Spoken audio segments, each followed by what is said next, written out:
Developing story for you tonight. Colorado's Attorney General says a decision today from the U.S. Supreme Court will not change access to gender-affirming care in our state. The Supreme Court today upheld a Tennessee law that restricts some medical treatments for transgender minors. It includes puberty blockers, hormone therapy, and some surgeries. 26 other states have laws with restrictions on gender-affirming care for minors. Colorado lawmakers enacted a state law protecting that health care here. In a statement today, Colorado Attorney General Phil Weiser said, quote, parents with trusted medical providers know what is best for their children and should have the option to seek the care their child needs.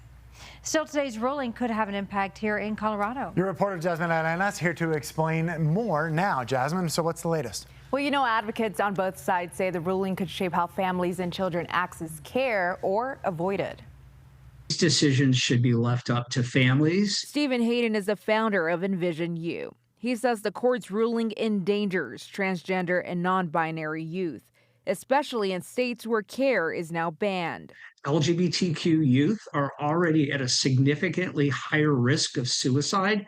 We cannot lose focus on making sure that our mental health care system is also properly equipped and trained to meet the needs of transgender and gender nonconforming youth here in Colorado. However, many parents are pleased with the ruling. I've worked with a lot of detransitioners, and those are people who, when they were minors, made these decisions to remove their breasts or have these cross-sex hormones, and who have later regretted it. Erin Lee is a mother and founder of Protect Kids Colorado.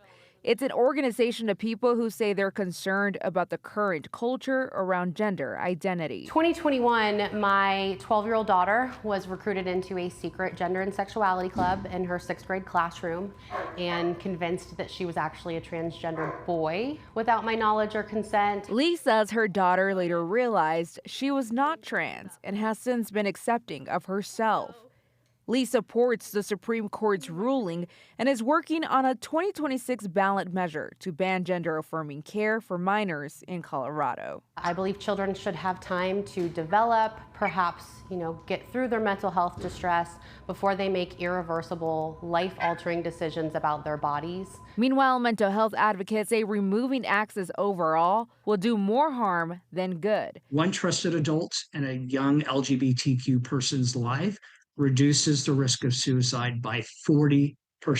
So we all have an opportunity to play that role in a young person's life.